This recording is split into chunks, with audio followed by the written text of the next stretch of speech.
It's the KQ Morning Show, 92 KQRS. I'm Steve Gorman. It's the KQ Morning Show for Wednesday, June the 14th. Good morning. I want to know, right off the bat, have you ever ruined someone's vacation by poorly house sitting for them? I have.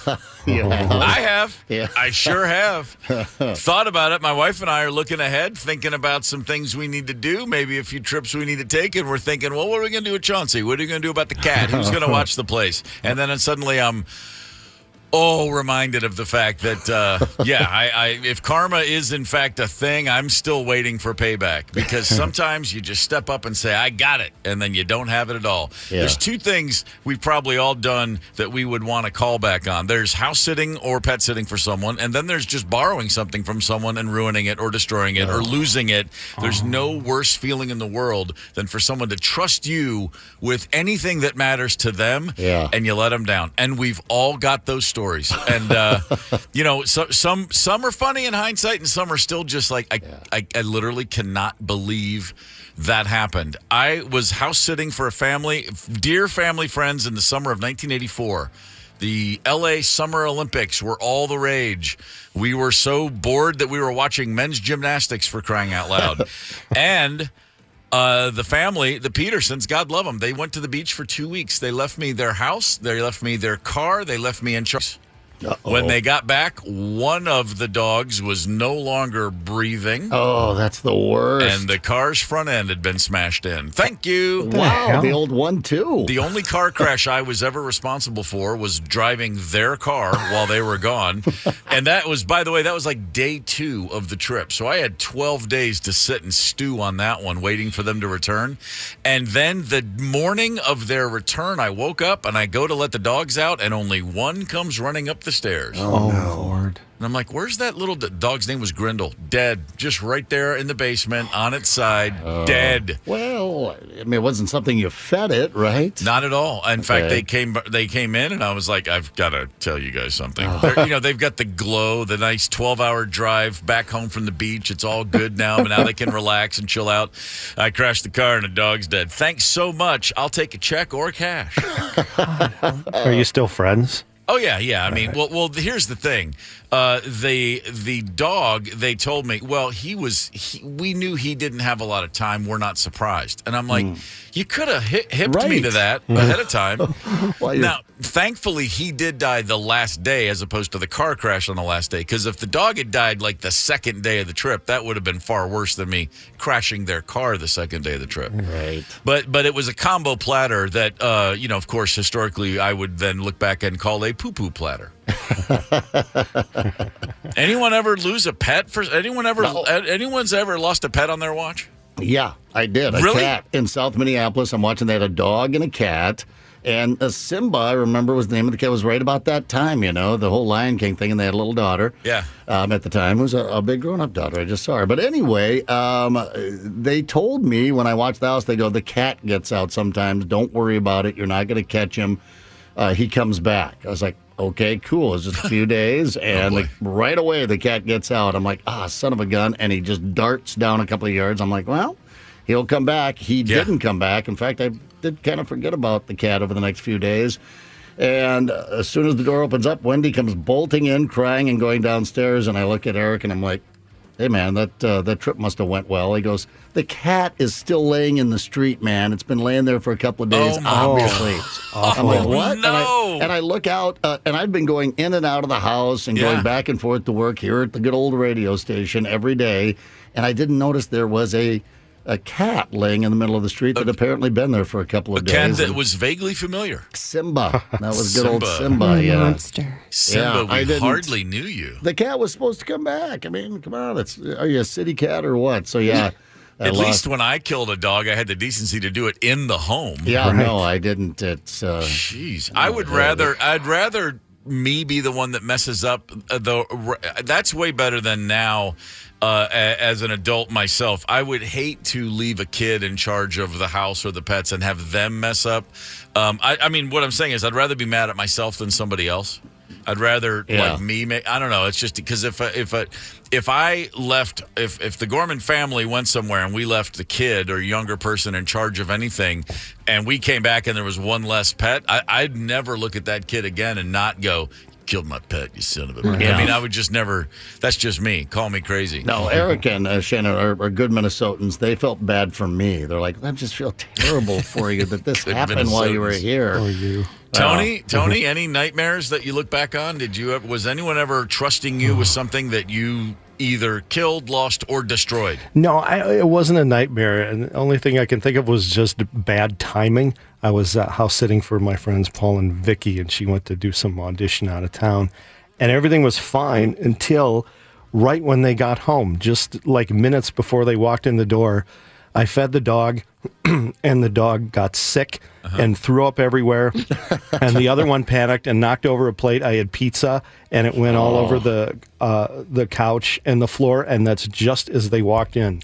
So they saw just mayhem of me being a slob and spilling you know what I food think and it the dog is? throwing I know up. why that happened, because dogs know when the owners are approaching, and their subconscious went crazy. They flipped out. One guy was too excited. He couldn't help but puke, and the other guy jumped up and knocked. Yes. I think they knew their owners were approaching. It was just seconds before, and I was just like, I wasn't like this all the time. You didn't hear the car. You didn't hear the car No. engine turn off. You didn't hear the car door shut. You didn't hear the conversation because you were drunk. Admit it.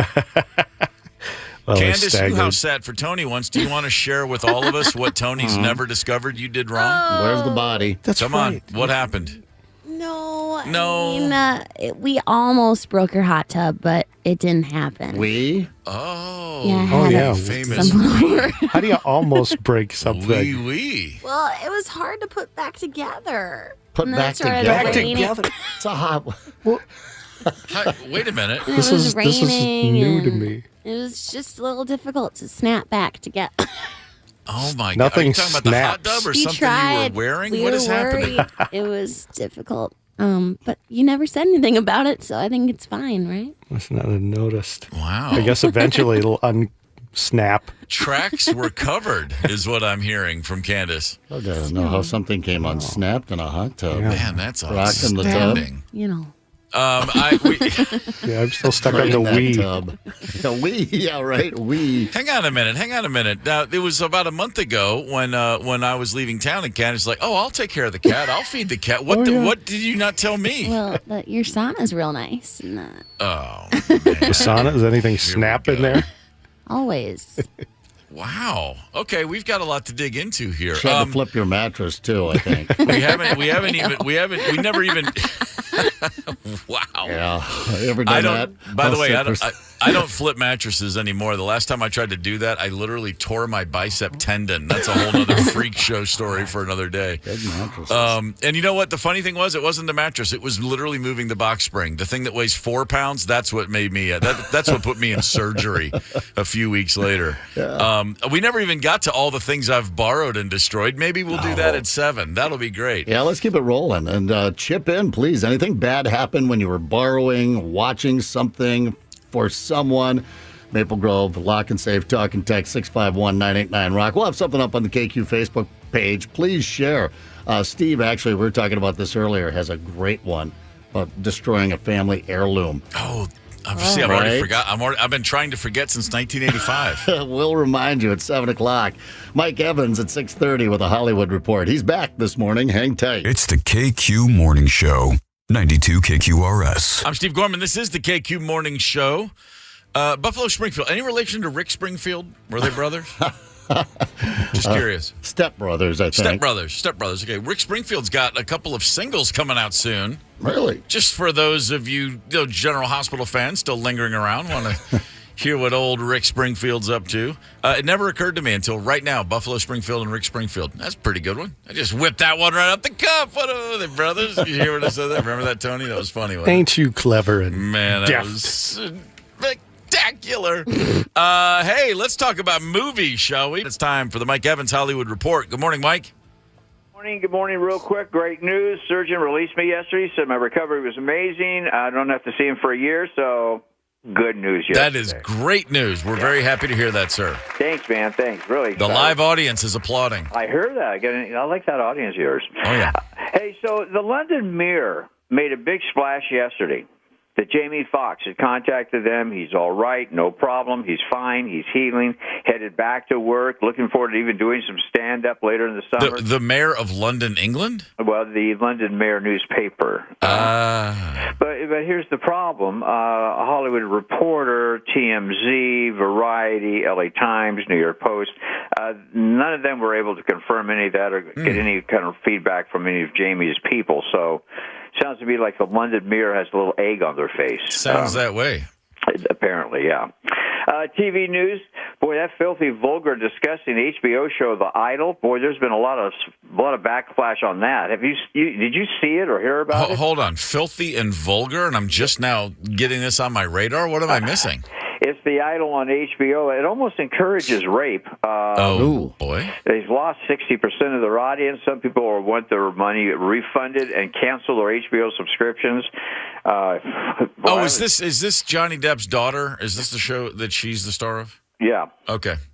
Yeah, I have heard. That's all I've heard about it. I had no idea it was quite so dark. I just figured it was a show about a pop star or something. On a much lighter note, 2 new shows are green-lighted by Sony TV Studios, an animated version of the old Bewitched show. Uh-oh. Yeah. Wow. Animated, because nobody can replace the original Tabitha. Yeah, I mean, come on. Montgomery was fabulous. You can't top Montgomery. Yeah. And there's also a kids' version of the Wheel of Fortune. Well, I thought Wheel of Fortune was the kids' version of Wheel of Fortune. I guess like 9, 10, 11-year-olds going to play Wheel of Fortune. Can I have an A, please? Cat. The answer is cat. What the hell? Could it be any simpler already? We'll see. And everybody's saying Ryan Seacrest is going to be the new host now that Pat Sajak's retired. What do you think? I think that makes perfect sense. It does. Yeah. A little sports shorts, and Steve is all over sports. He knows all about it. Congratulations to the Denver Nuggets, but boy, I sure messed up on that Stanley Cup. Wow. I think nobody saw that coming. Man, amazing. Only in Las Vegas. The Oakland A's are moving to Las Vegas, and the city has agreed to build them an enclosed stadium, which is a pretty good idea since the average temperature in August in Vegas is about 105. Mm-hmm. But what's unusual, Steve, is that the stadium is only going to have a 30,000 capacity.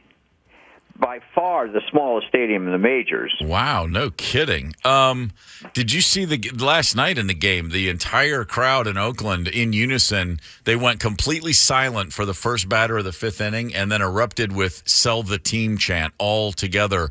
It was incredible. A great display of passion from people who are about to have their team ripped away from them. I know. I feel sorry. Also that punk whose parents founded The Gap, who owns the team, can just toy with the emotions of a great fan base who's been just treated like, yesterday's floozy for years now. Well, the only problem is, if you've ever been to the Oakland County Coliseum, it is a horrible place. Yeah, but again, the ownership, it's their fault. That guy's just taking and taking and taking, not doing a thing to help the fan experience. Exactly. Well, that's a story for another day. I almost got arrested on the BART platform leaving a game there once. Really? Yeah, I just happened to be urinating right there on the platform. Well, there you go. Go figure. True story. But this whole thing, it is Las Vegas, so what I'm hearing is there's going to be more luxury boxes there than any other stadium, and the casinos are already buying every seat for their high rollers, and every game will be a sellout. I mean, only in Vegas, so apparently they have the formula figured out. Well, I'm sure they do. 30,000 seats, though, it's going to feel like, that'll actually be an interesting experience. It'd be worth going to see a game, 2 teams you don't care, just to be in such a small park. Of course, the tickets will probably cost $700, but... well, I'll just call you when I need them. Yeah, right. Hey, there's a story that Taylor Swift uses a player piano on stage during concerts. I say, who cares? So what? Taylor Swift's still the best concert out there right now. Well, yeah, you can't put a piano out there. Well, look, she played in Nashville last month. It was in a downpour. It's pouring rain. If you want to put on the show, you want to see her sitting at a piano outside without a roof over her head, I'd say make sure that thing's going to work regardless. That's true. And finally, Disney Corporation over the last year has laid off about 6,000 people worldwide. So I guess that's not the happiest place on earth. No, I guess not. I've been to both Disney World and Disneyland, and I'm trying to remember if I enjoyed 1 minute of either experience, but that's just me. I prefer Disneyland to Disney World. Disney World and Epcot and all that. I mean, that's just too much of too much. By the way, no comparison. The lack of humidity gives Disneyland the edge every time. Absolutely. And you can drive 15 minutes and be at the beach. So there you go. No, that doesn't hurt. Hey, have a great day. We'll talk to you tomorrow. See you. Thank you, Mike Evans. Disneyland and or Disney World. Yeah, Disneyland's way better. It's cooler. It's older. It feels a little different out there. And, way less humidity and absolutely no threat of an alligator eating you in the parking lot. No, well, that takes some of the fun out of it. Yeah. Yeah, well, the Everglades a little too close for comfort, in my opinion. Yeah, some kid, was it a 7-year-old, got pulled in the park. That's not good. That's not good at all. Taylor Swift using a player piano. What the hell's a player piano? It just plays itself. She's not actually playing the piano that she's sitting at. I saw one of those at an old in Deadwood, South Dakota. An old bar, did. it just plays itself when you go in there. Yeah. I think they had a wax guy sitting at the piano. Of course. Yeah, it kind of looked like Taylor Swift. She looks kind of waxy Yeah. from a distance. You're not sure if that's a real person or not. Well, there's a rumor out there going right now that this is not even the second Taylor Swift, it's the third Taylor Swift. She's died twice previously. I tell you what, man, where are you plucking the new Taylor fruit? Where's the Taylor Swift tree that they're plucking new models from? I don't know about that one. People complaining about player piano. Do you have any idea who's actually singing what you're listening to at most concerts you go to? I don't either, but it's not the person standing there holding a microphone. If it is them, it was recorded months earlier. Just saying. Bum, bum, bum. Oh, by the way, I know a story about a rock band who shall remain nameless, whose singer had this brilliant idea once that I'm going to take a musical interlude and sit down at the piano in the middle of this jam and play it. And the band's manager saw that once and was so horrified, he told the crew members, I will pay you all cash money to tell him that piano is broken and you can't get a part replaced for months. And that's exactly what the crew did. And that singer was like, damn, and he never did it again. And I left that part out of my book. That's hilarious. Oh, all right. A little inside info. But boy, were we happy when that piano went away. Ooh, baby. You guys all go with it too. It was like, oh, darn the luck. The part's still broken. We didn't know that was happening in real time, but we were sure as hell happy that it happened. Great. Like, wait, that piano's not going to get rolled back out for that again? All right, cool. Very good. Yeah, that was, those were heady times. The happiest, if you will. Hey, speaking of being happy, there is a journal called Applied Research in Quality of Life. This is a quick thing that just is it actually makes sense to me. People's happiness peaks. You are at your happiest, not when you're on vacation, but about 8 weeks before vacation, right around the time you make the decision to go and start doing some real planning. So you're happy when on vacation, but it's the anticipation and planning stage when you have the most endorphins, the happiest feelings you get are in that stage. And then once you get home after a vacation, you're right back to where you started planning the vacation. You are high as a kite to walk back into your own home, generally speaking. They've been, researching people's responses to these things. And saying one way to get around this, like in the old days, the vacation was always 2 weeks. You get 2 weeks in the summer, 2 weeks. And they're saying, don't do the 2 week vacation. Take a series of 4-day vacations throughout the year and keep that general happy vibe up. You always have something to look forward to. I just thought that was pretty interesting because, when you're on vacation, then you're actually sweaty and you got sand all over and you're chafing and you're burning. You have your legs are burned, Candace, and you've got you're dealing with actual reality. You're just dealing with reality at a beach, and it's not as idyllic as you might think. But boy, that anticipation's pretty special, huh? Nice. Yeah, I love the long weekend vacations.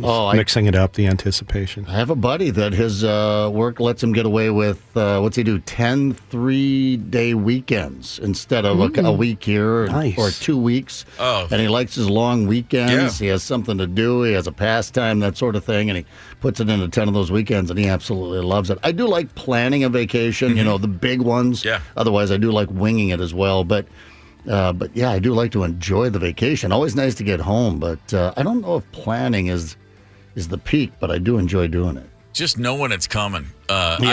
Any project, I love the idea phase the most. I like coming up with an idea. Everybody gets on the same page and then says, okay, what do we do now? Like that's always when it's just it's all still in front of you. It's nothing but endless possibility and potential. That always really keeps me in a good mood. But now it's time, instead of looking forward with anticipation, let's look back for a history lesson. It is June 14th, and on this day in 1998, the shot. Michael Jordan over Brian Russell of the Utah Jazz to win the title in 1998. I'm sure we can all close our eyes and remember Michael Jordan throwing Russell off of him, standing at the free throw line, hitting that jumper, and then holding the pose with his right arm extended, the wrist down, as if to say, this is the last time you'll ever see me, so appreciate it. It was like a painting moment. And it was. Michael Jordan retired before the next season began. I'm just going to pretend he never played for the Wizards because those weren't bad years, but they were hardly perfect years. But that brought him his 6th ring. It was one of the most famous shots in basketball history and arguably the most famous shot of Michael Jordan's career. Fascinating point to that shot. A year earlier, at the exact same point in the season, Game 6 of the NBA Finals against the same team, the Utah Jazz, Michael Jordan had the ball with 10 seconds remaining. A bucket's going to win the title. A year earlier, this exact same situation with the exact same two teams. Brian Russell was guarding Michael Jordan on that day as well, and then John Stockton rolled over to double-team Jordan. And what did Jordan do? He kicked the ball to a wide-open Steve Kerr, who buried the jumper to win the 97 title. So a year later, faced with the exact same situation, John Stockton and the Jazz, they said, hey, if Jordan's got the ball, we do not double-team him. You got to take him one-on-one. And Brian Russell said, I got him, except he didn't get him. And Jordan did it. Pretty amazing to think that, in real time, everybody on the court was thinking, well, last year they double-teamed Jordan. There's no way they'll do it again this year. And the Jazz were thinking, last year we double-teamed Jordan. There's no way we'll do it again this year. And, of course, both times Jordan comes away with the ring. On this day in 2002, the United States men in the World Cup beat Mexico 2-0 to advance to the World Cup quarterfinals. A lot of people forget the 2002 team was as good a team, if not the best U.S. men's team ever. That was in the World Cup co-hosted by Korea and Japan. And I was watching that game in Los Angeles at 5 a.m., losing my mind, or I think kickoff was at 3 a.m. local time, and I was so excited. And my wife was very happy with me because 4 days earlier we had brought our baby girl home from the hospital, and she couldn't believe I would get up in the middle of the night and sit with the baby.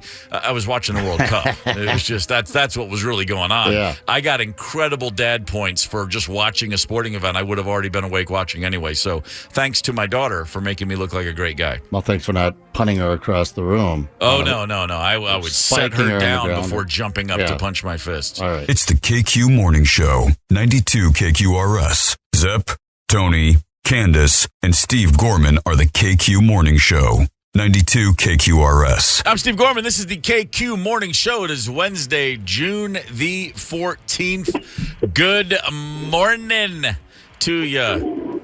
Ever been house sitting or pet sitting and nothing went according to plan? Did you ever ruin someone else's vacation by doing something wrong while they were on that vacation? Tony, we have a text that you wanted to share with us. We do. Interesting. When I was a kid, family went on 2-week vacation. Close friend watching all the pets for us. When we got home, we run in and I ask, how's my turtle? His response, you have a turtle? Tank dry with dehydrated dead turtle. Oh, R.I.P. little rascal. Don't ever tell my wife she gives overkill on the notes for pet sitters then. God, yeah, that's a long, slow death for a turtle. That's tough. Wow. Yeah, you got to pay close attention when they're walking you through every room of the house going, now here's Benji's turtle.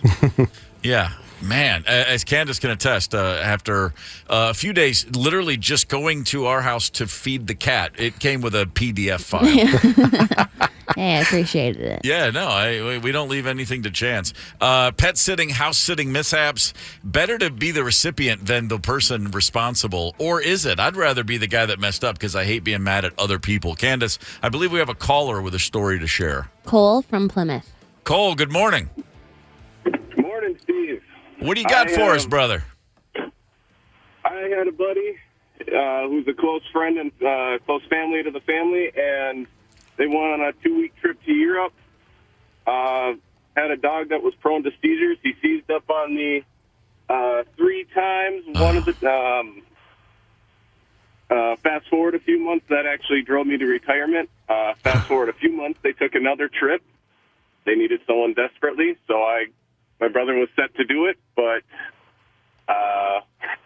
he had to go on a last-minute ski trip, and so Had to. here I come. Yeah. Dog hadn't had a seizure since the last time my house sat. Oh, man. Come back, sitting on the couch in the middle of the night. All of a sudden, the dog starts lurching and seizing and throws up all over the couch. Puke goes all inside the crevices of the couch. My word. And that caused me to leave the house in the middle of the night and leave it for one of the relatives to clean up. Walk away. Maybe you're the seizure trigger for the dog. And that's what I'm thinking, because the dog hadn't had a seizure in almost a year since the last time. Wow. Since that first trip. All right. Well, that'll get you out of dog sitting duty in the future, I'm sure. Yeah, well, hey, like I said, it drove me to retirement from house sitting. Well, you gave it the old college try. Right. They can't say you I didn't know, step right? up when called. Was everything okay with that ski trip your brother had to take? Yeah. That sounds terrible. The emergency ski trip. Oh yeah, that one. He came back all nice and happy. And Sure he did. When he house sat for that dog was fine. Yeah. It was fine for him. Oh yeah, that's awesome. Well, Cole, thanks for the call, brother. We appreciate it.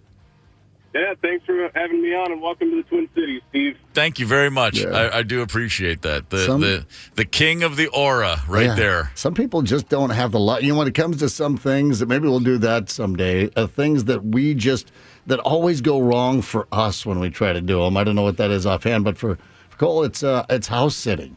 Yeah, Pet sitting.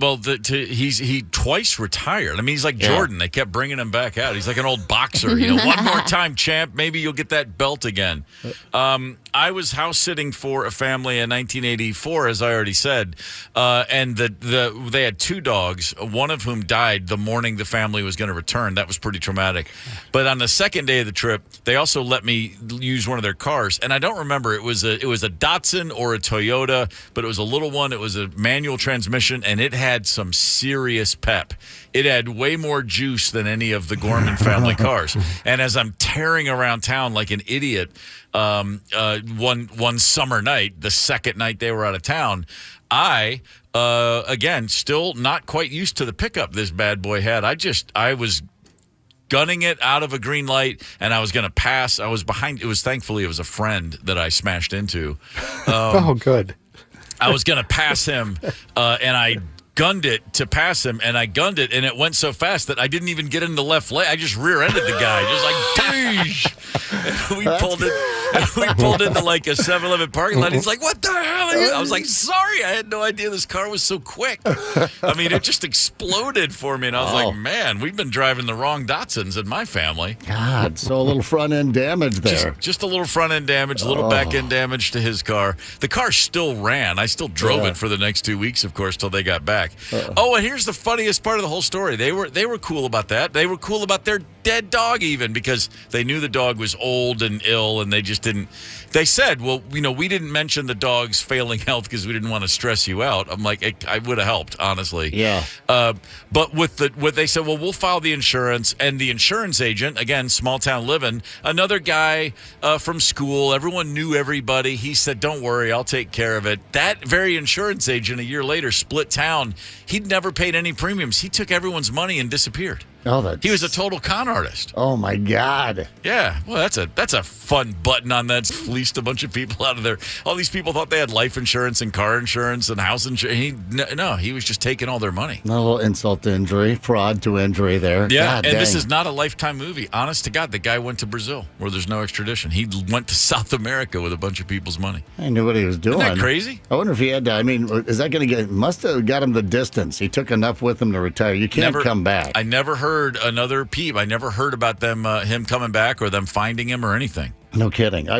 You talk about destroying property. I'm remembering now that I had a buddy that built out in South Dakota, built a trailer. They're not terribly difficult, just a old flatbed trailer, had one axle on it, and the hitch. Oh, just to move gear around. Yeah, exactly. Got it. So we borrowed it, but he was so proud of this dang thing. And, of course, we're going down the gravel road. She starts fishtailing. My buddy hits the brake, the last thing you do. I just remember going, oh no, and looking in the side view mirror as it twisted off the hitch very nicely. Thankfully, it didn't take the truck. But when it hit the ditch, 100 pieces. Oh, gosh. Pieces and pieces. We did pick up the axle and got it in the back of the pickup. It's sticking out of the back of the pickup as we drive into his place.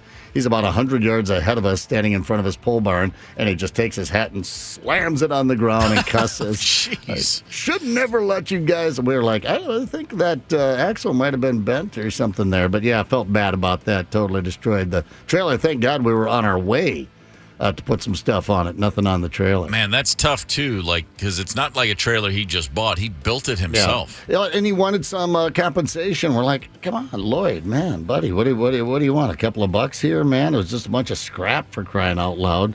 Sentimental, I guess. I guess it could be. Again, nothing worse than borrowing something from someone and then not returning it. It's just the worst. I had a situation in college. I was walking out on a Sunday evening. I was going to go see my girlfriend, and it was raining. And I looked at my roommate, a guy I'm still friends with, and I said, hey, can I borrow your umbrella? And he had this long umbrella, not like a little short thing. And it was like this ornately carved handle on an umbrella. I mean, it was a really, who has a nice umbrella? Right. Nobody. But this, I had noticed it. Like, this is a nice umbrella. I said, can I borrow your umbrella? And he said, no.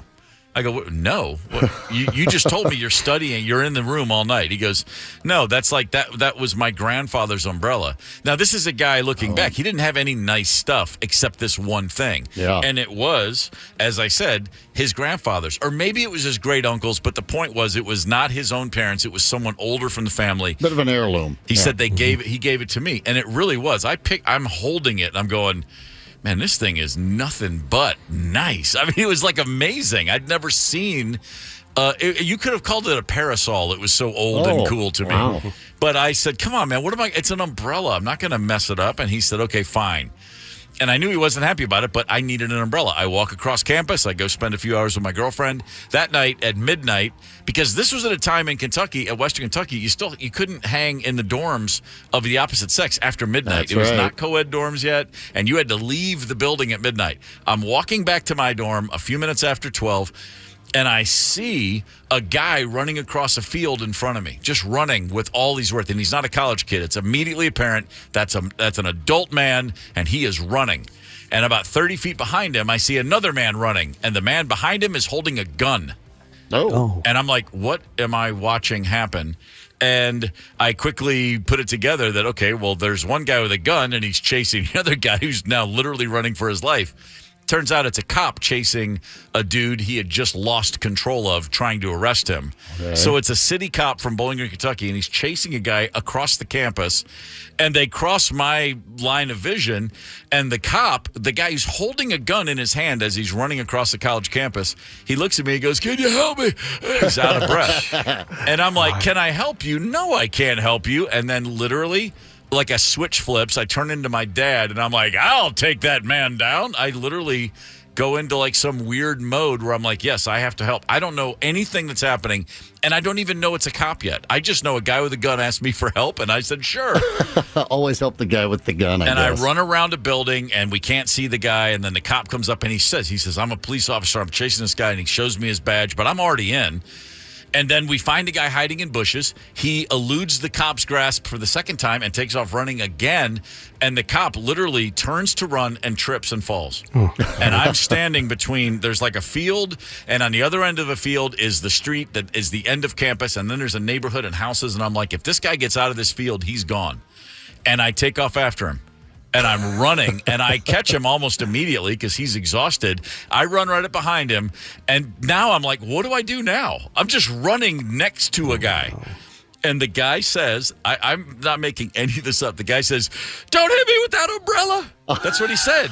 He just gave you the idea. And I took that umbrella like Paul Bunyan's axe, and I just busted it over his head with everything I had. Grandpa's Now, at the end of the day, umbrella? again, it's just an umbrella. It didn't do anything except destroy the umbrella. Right. It bent the umbrella like a strong man with an iron with a crowbar could bend it. I bent it into the shape of a horseshoe, and then I'm like, well, that did nothing, and we're still running. side by side. And then finally I'm like, well, I guess I got to just tackle this guy. So I just jumped on his back and rode him into the mud like Lawrence Taylor. Just a beautiful tackle. Yeah. And he's like, what? And he said, why are you doing this? That's what he said. And I'm like, I don't know. I really didn't have an answer for him. And as I'm trying to get the guy under control, I'm on my hands and knees on top of him. And he's reaching up at me. The cop comes and over my shoulder puts the gun right in the guy's mouth. Oh. And he says, please give me a reason to pull this trigger. And that's when I went, I need to leave now. Yeah. It was incredible. Maybe. And then 2 campus cops who'd been called in, they show up.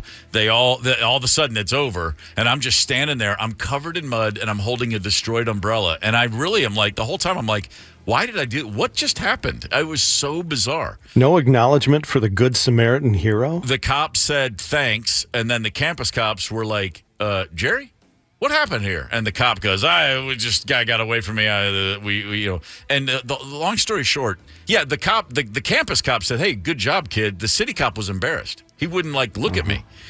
What happened was this dude, he was not a murderer. He was not a rapist. I wasn't helping clean the streets of a societal menace.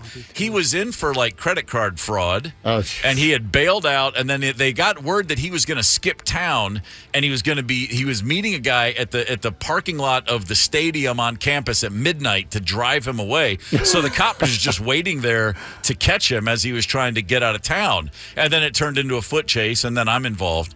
And I'm like, what, credit card fraud? Yeah. I thought this was like a serial killer. Right, exactly. Total letdown. Anyway, I walk back into my dorm a few minutes later. My roommate looks at me and I'm like, so anyway, and he was so mad. I mean, he wanted to kill me.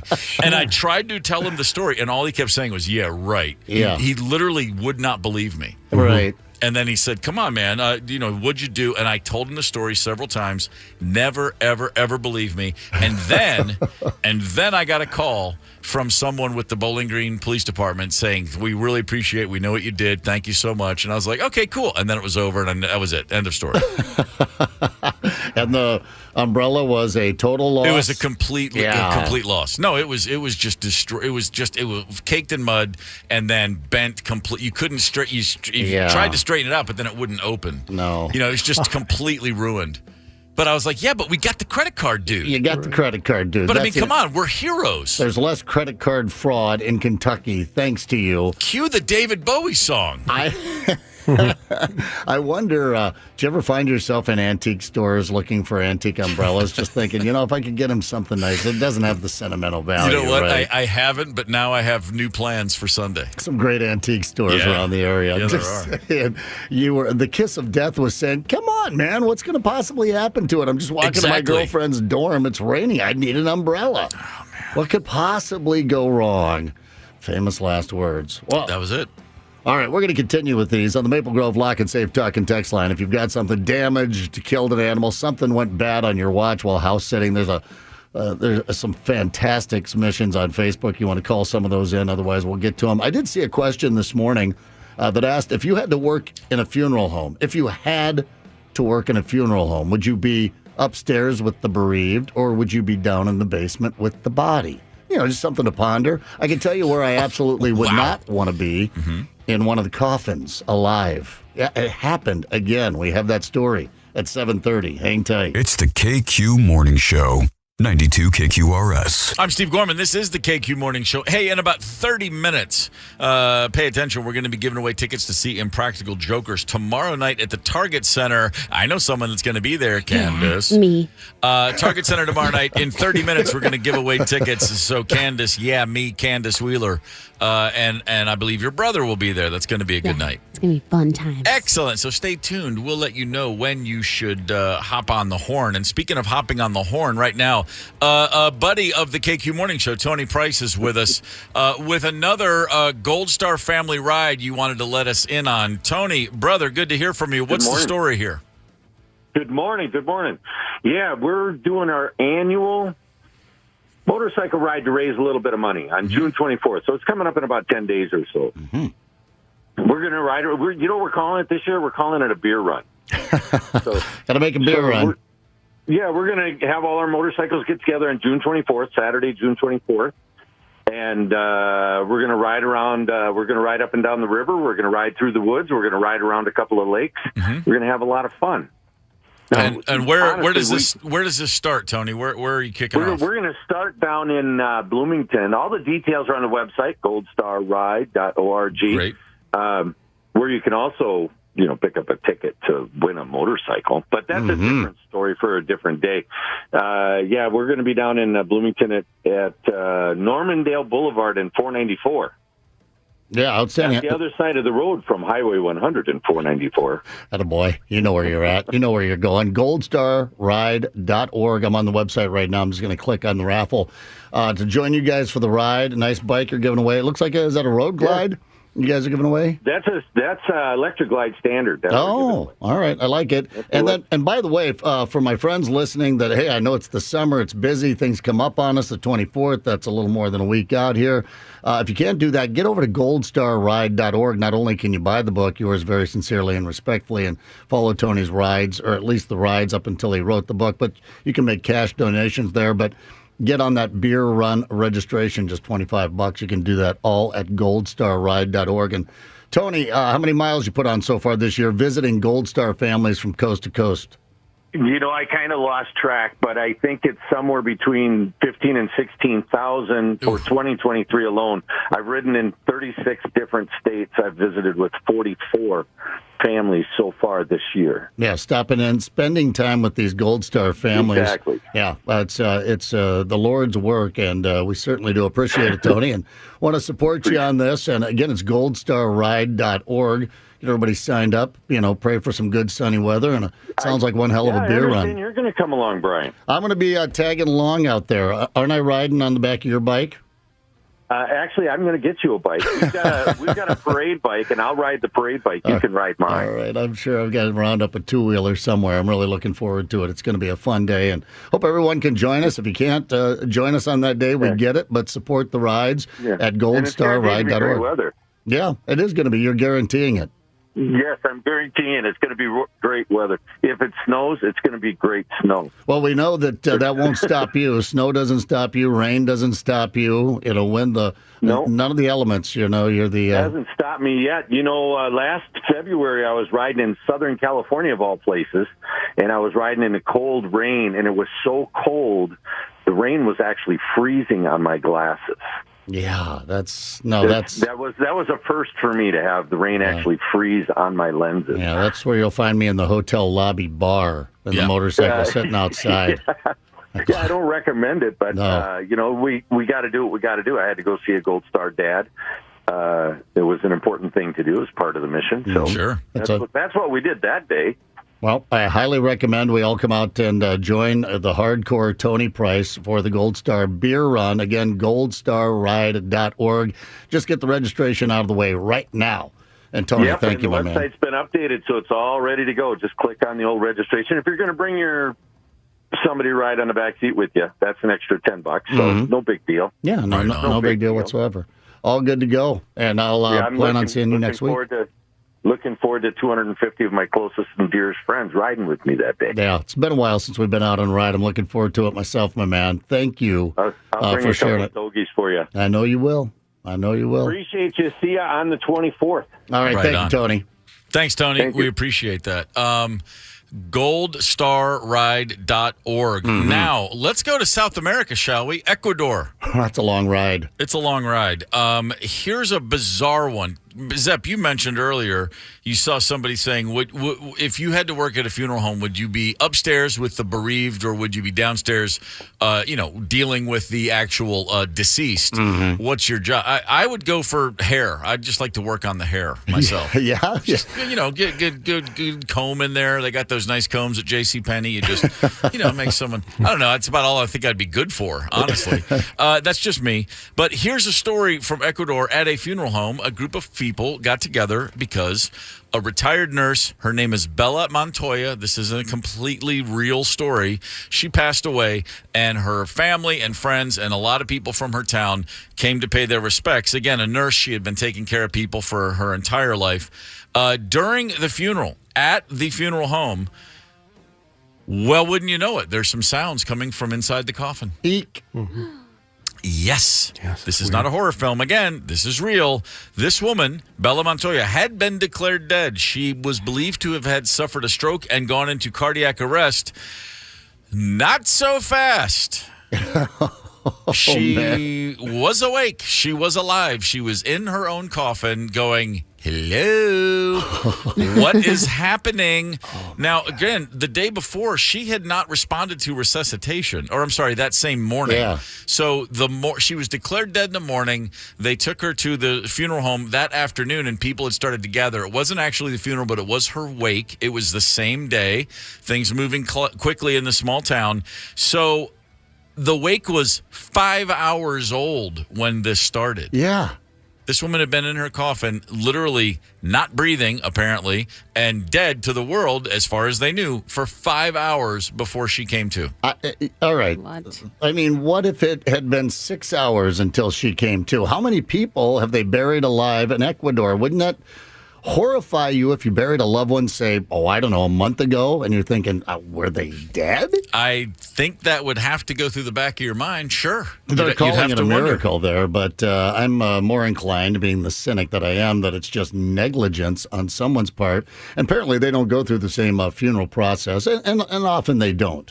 In these small, villages spread out throughout the world, it's, you wrap them up and you get them in the coffin and you get them in the ground. And Yeah, there's no waiting. It's like small town, word travels fast. Nurse Montoya is gone. Let's go pay our respects. And then next thing you know, the deviled eggs just don't taste quite the same. You know what I'm saying? I know what you're saying. It does say here that Ecuador is in the global top 50 for efficiency based on medical procedures. I don't think so. I think somebody dropped the ball here. But they're based on is it's top 50 in terms of efficiency for just going, we did all we could, move on, next. Well, yeah, they're not reporting that lady.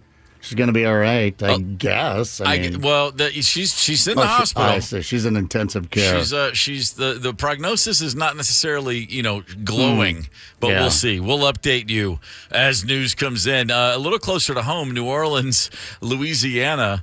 A chef in town, a guy named Demetrius Scott, was missing for several weeks. He literally just, by all accounts, walked off the face of the earth. The guy just vanished. The family had reported him missing. The coroner's office called the family and said, we have found a dead body in the 9th Ward. We believe it's Demetrius. They had not done tests. The family had not seen the body yet, but word got out, and reporters showed up at this guy's house to try to get a glimpse and maybe even an interview with a family member. He's a well-known chef in the area. Reporters are on the scene, cameras in the yard, microphones out, trying to get a neighbor or a family member to speak about the life and death of Demetrius Scott. When Demetrius Scott walked up and said, what's going on? It's a miracle. Here he is. I've been around just trying to take some time for myself, you know what I mean? I, work hard and essentially just needed a moment to just sit down and come down and take a break from work and just everything, you know what I mean? Like, I have family, I have friends, I have community, and I just needed to just sit down in the corner and just think. My mom would have punched me in the mouth had she been at that press conference. Little me time. Yeah. Little me time. Little me time. Hey, by the way, no one is arguing with me time. Do whatever you got to do to keep the mental health in line. Mention it. That's all. Just mention it. Yeah. Tell one person. It's okay to tap out. It's even better to tap out and let someone know you're tapping out. Wait a minute. What about the dead body? Just someone else, I guess. Huh? That's a whole different story. That's right. a whole different circumstance. We're working hard here, and we might need a little me time. I'm going to get a little me time on Saturday, baby. We are taking what we are calling a trip to the Chip. You can join the KQ Morning Show. We're heading over to Chippewa Falls, Wisconsin for Line & Kugel's summer kickoff Saturday, June 17th at the Liney Lodge. The four of us will be on hand. At 4 o'clock, my new band is playing. Our first show, Bagmen. Listen to that. Oh, yeah. Is this How Bagman? about this lick? Oh, bag that, Jack.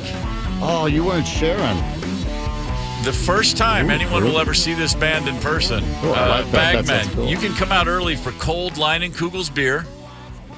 Come on. Yeah. Food, games, and more. Kick off the summer at the Liney Lodge. It starts at 10 a.m. There's going to be all kinds of cool stuff all day long. And then again at 4 o'clock or so, my band will be rocking the good people. There's going to be a couple of local bands before us. So it's a long day of great music and fun and food trucks and Line & Kugel beer. Get tickets at 92kqrs.com. Come out and say hi.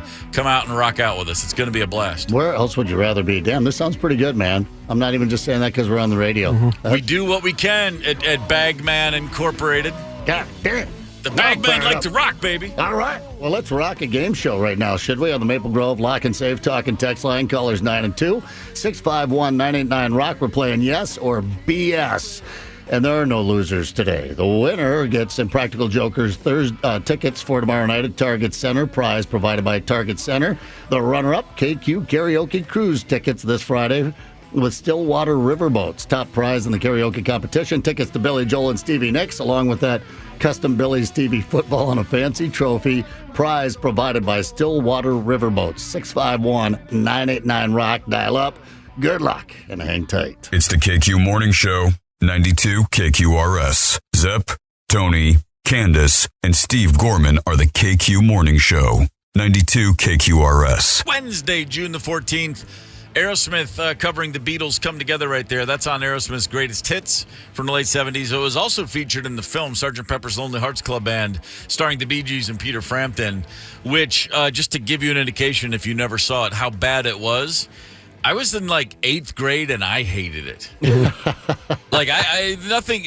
Earth, Wind and Fire and Aerosmith were the saving graces. The rest of that movie, I walked out of the theater going, "What the hell's wrong with people? How could you blow this assignment?" Yeah. Yeah. I mean, just derailed the Bee Gees, but more importantly, Peter Frampton's career. Right. Crazy. But hey, that come together holds up, huh? Huh? Yeah, I'm a Beatle guy, but hey, yeah, I thought they nailed it. Aerosmith will be over at the Xcel Energy Center in St. Paul in November, I believe. Tomorrow night at the Target Center in Minneapolis, Impractical Jokers. Big show. We had Murr on the show yesterday. Very funny guy. If you're a fan of the Impractical Jokers, you need to get down to the Target Center tomorrow night. And if you don't have tickets yet, well, you might, because we're about to give some away right now.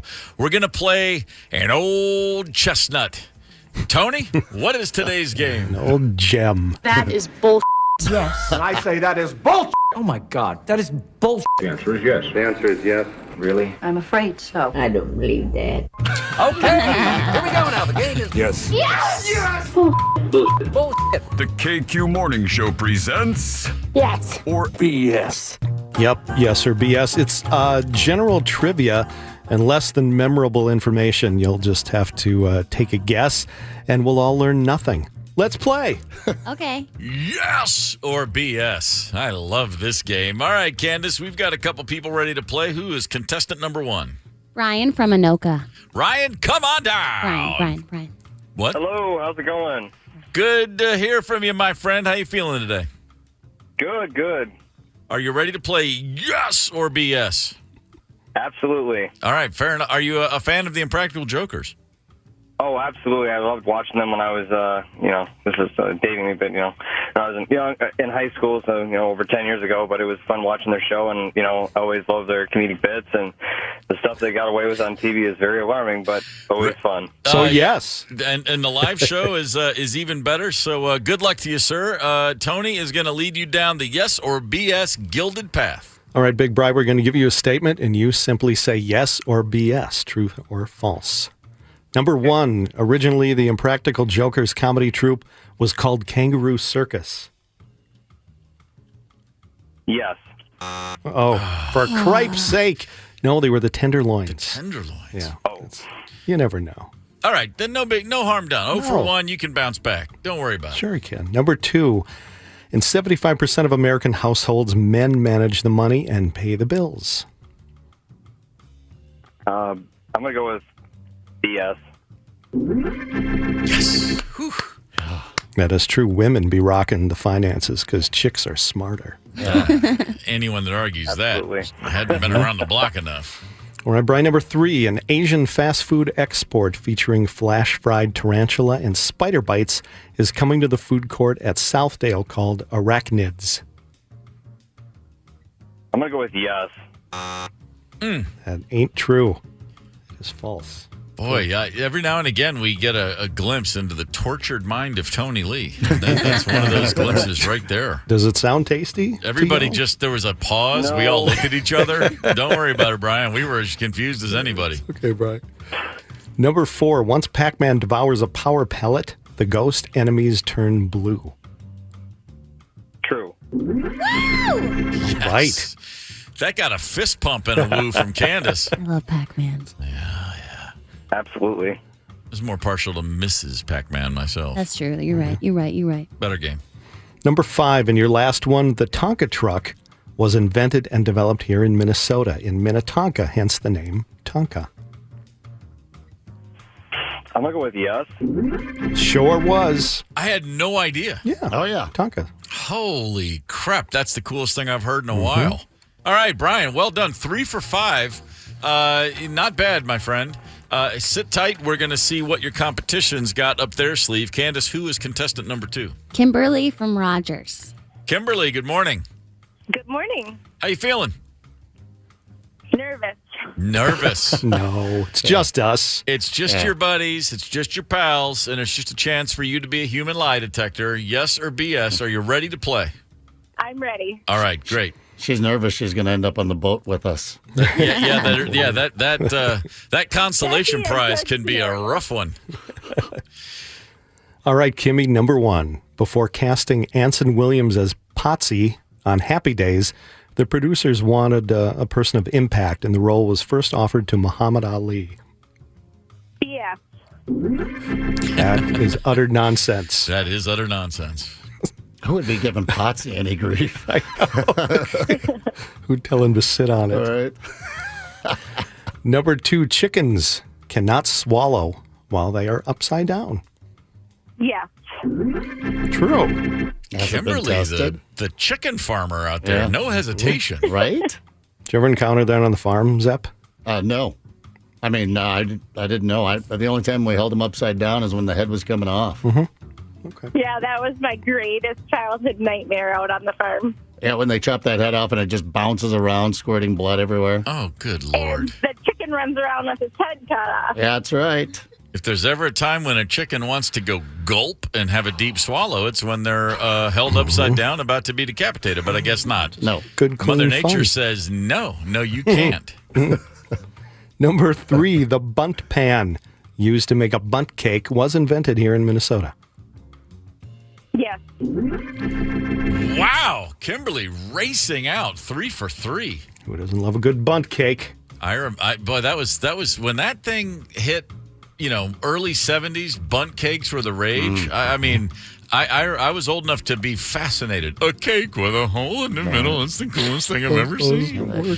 Bun cake. My Butt cool, cake is amazing. yeah, my cool older sister was in high school, and she and her friends would make bunt cakes because they were cool That is teenagers. Wow. Yeah, and that's what I'm saying. Wow. Yeah. Candace, wow. You have no idea what you missed in the 70s, Candace. Yes. Bunt cakes and VW Beetles. It was amazing. What? Big wheels. Number 4, when singer Donny Osmond starred on Broadway in Joseph and the Amazing Technicolor Dreamcoat, his robe was hand-sewn from hemp and cannabis leaves by Martha Stewart. True. Yes. Sorry. Oh, Yes. Nope. I think I figured out her strategy. She just says yes. that's it. All right. So far, so good. 3 for 4, not bad. But this is the moment of truth. If you get this one, you've got tickets to the Impractical Jokers. If you miss this one, then we are going into extra periods of play. So good luck, Kimberly. Yikes, Kimmy, don't be nervous. In the original series, while battling the Riddler, the Penguin, and the Joker, TV's Batman also fought and killed the villain Popsicle Face. Yes. Oh, honey. To Zepp's point, she went yes 5 times, and 3 out of those 5 times it worked out great. Well, I mean, those could be winning odds. We don't know. The game is still in play. That's very true. All right, Brian went 3 for 5. Kimberly went 3 for 5. And now we're going to, what do we call this? I forget every day. Good old-fashioned tiebreaker, mister. Tiebreaker. God, there it is. It's so simple. All right, here's your tiebreaker. What do you got, Tony? It would take you a while to sing the Greek national anthem on the KQ karaoke cruise, of course, because the Greek national anthem has how many verses? Ooh, Brian, you're up first. How many verses in the Greek national anthem? I'm going to go with 27. That sounds like a safe number. You have to answer in Greek, sir. Oh, No, I'm kidding. 27, he says. All right, Kimberly, how many verses in the Greek national anthem? 32. 32. The answer, Tony? She went higher. The answer is 158. What? Great. Jesus. They What, are did they wordy. start writing it when they founded that place and they're still working? 158 verses. The Odyssey, the Iliad, and the national anthem. Man, no kidding. I'm sure it's a wonderful cure for insomnia, but that's neither here nor there. Kimberly, with 32, you were closer to the answer. You win. You have tickets to see Impractical Jokers tomorrow night at the Target Center.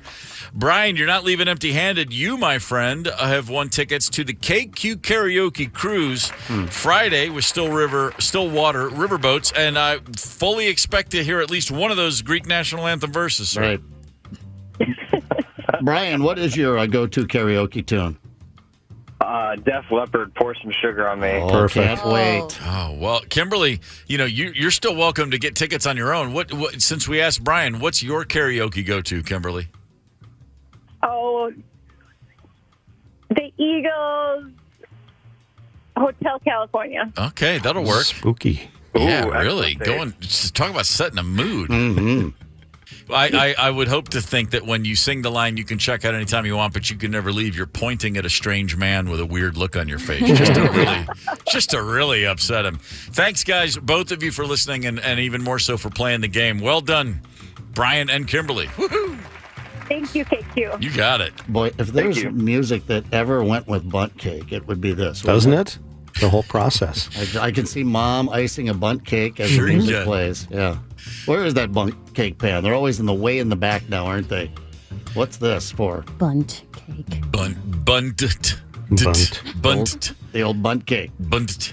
So wait, bunt cakes and Tonka trucks from right here in Minnesota. You're damn right. Oh yeah, we have something. We have what's the boot manufacturer, the moccasin deal? We have another one. Something else. Let me out tell you there. something. If 1972, Red Wing? if Oh, there's 7-year-old Red Wing, yeah. if 7-year-old Steve Gorman knew that both bunt cakes and Tonkin trucks were from here, I would have run away from home and gone to Minnesota. Sure. Because those were two of the key ingredients of my happy days back then. Yeah, Holy grails. Tonka trucks and bunt cakes, man. I didn't need much as a kid. And but I had plenty of both of those things. No doubt. Speaking of karaoke, I just had a weird memory I'll share briefly. My cousin, Jeffrey Gorman, worked on toured with the Black Crowes for years in the 90s. And he was a karaoke legend in his own mind, but also pretty great. He would go up on stage and he would perform in various characters. Like, no one in the place except me knew this. They just thought this was who he was. And he had a great bit where he would do Frank Sinatra's My Way, but he would sing it, and he called himself the hyperventilator guy, and he could inhale with a wheeze on command. So he could suck in air, but it sounded like this. I have to exhale to do it. It was kind of like that, but he could do it over and over, and he would sing. He'd go, and now, and on every pause, this high-pitched intake. And just watching people watch him and be confused and bewildered, and you'd watch a whole crowd like, is this funny? Is this guy dying? What's happening up there? Right. And he would deliver it so sincerely, such an earnest performance. It was just incredible, unlike anything else you've ever seen. What a talented family you have. But between that and literally useless trivia that need not be remembered, yeah, we got it all going for us. The Bar Trek family. You guys, I'm on the KQ Facebook page. I do legitimately jump on and check out these questions we ask after the show and amuse myself. But this morning, I think some people are hitting it out of the park. So we asked the question, put up the post on the KQ Facebook page, things that have gone wrong while you were house sitting or watching something for someone. Sandy chimes in, while pet sitting for 4 parrots. Boy, you gotta be a friend to pet sit for 4 parrots. Woke up in the middle of the night. Fire department kept showing up. The alarm system was going off at the house next door. I rushed over to the house to find the police and fire department. They searched the house, found nothing. Happened again a couple of days later. Turns out it was one of the parrots imitating the fire alarm, which set off the security system. Oh, my God. Yeah. Yeah, no. And a lot of dead animals. Like I said, you might want to take them on vacation with you. My daughter was dog sitting and found the dog dead. It was about 9 p.m. when they went to check on it. It was dark. My husband was sure the dog was sleeping and kept throwing the ball to it. This one. Oh, Jeff, we have friends with an old dog going on vacation. She asked her brother to take care of her old dog. He did. Oh, come on. She's not spoken to her brother since. You got to be careful. That's like telling somebody in the mob, "Hey, can you take care of any of our..." No, I just wanted to give him a ride down to the wedding. And you offed him? Who interprets, "Hey, can you take care of my dog," as in take care of the dog? Right. I mean, what, seriously? A brother, I guess. A brother who's got to be doing time in the joint by now. He's just escalated. He's out of the family will. I mean, and they go on and on. We have a chance to get back to him. But right now, we got a boogie here, Mary Mack, the one and only, coming to our neck of the woods. And we're going to be talking to her about her shows coming up here in Hayward, Wisconsin at 8:30. Hang tight. It's the KQ Morning Show. 92 KQRS. I'm Steve Gorman. This is the KQ Morning Show. Mary Mack is a really, really funny woman, and I mention that because she just happens to be on the phone with us right now. Mary Mack is hosting the North Star Comedy Hour in Hayward's Park Center June 17th. It's not your average comedy show. Mary, good morning. Good morning, Steve. Thank you so much for having me on. I'm thrilled. How could I say no? I understand you're going to grace us with a clarinet solo. Go! Oh, yeah, I was just working up Welcome to the Jungle on it, so I got it. Just let me get my read right. Well, you were, in fact, asked to perform. Guns N' Roses have had you on stage multiple times, as we know, but never in the studio, huh?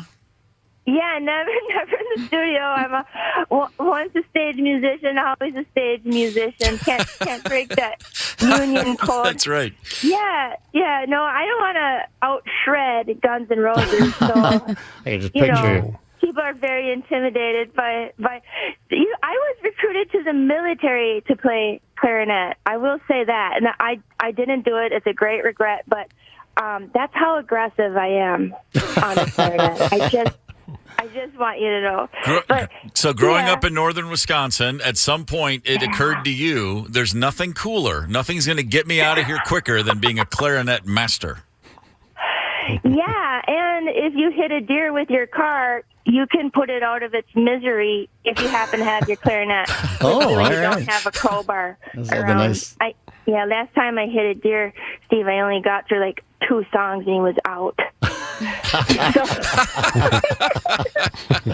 It's a variation of the old joke. A lady is someone who can play the clarinet but chooses not to. Yeah, that's eloquent. Yes. We try around here. Oh my gosh, I'm so excited for this dad contest. I hear I've been hearing this ad for the best dad contest on station. And yeah. Father of the Year, man. We're not kidding around here. That's so cool.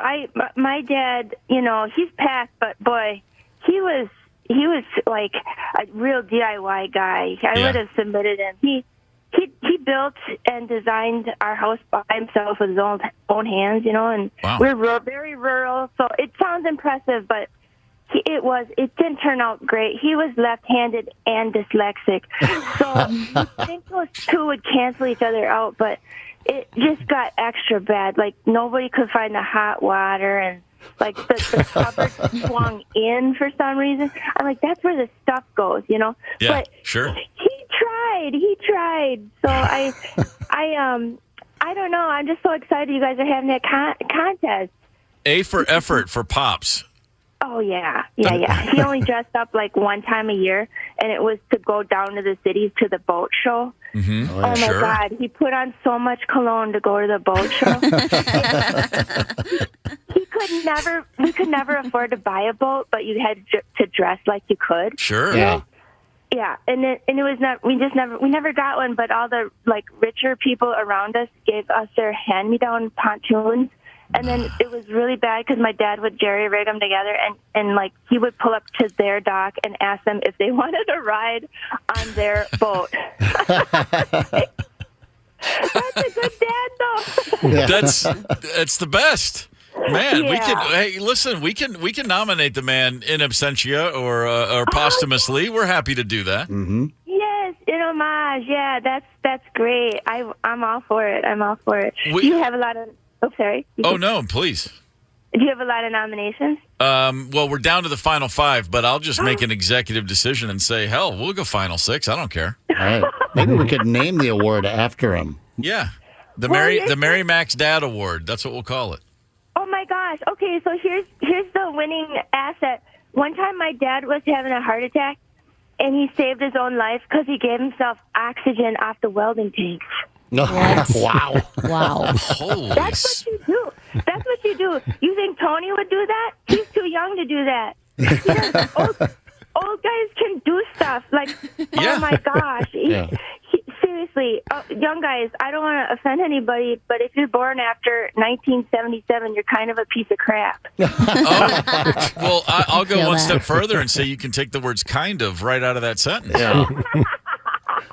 By the way, saving himself in that manner, that's a Netflix pitch. That's all you need. Get in an elevator. You got 10 seconds. You can sell a show with that one line.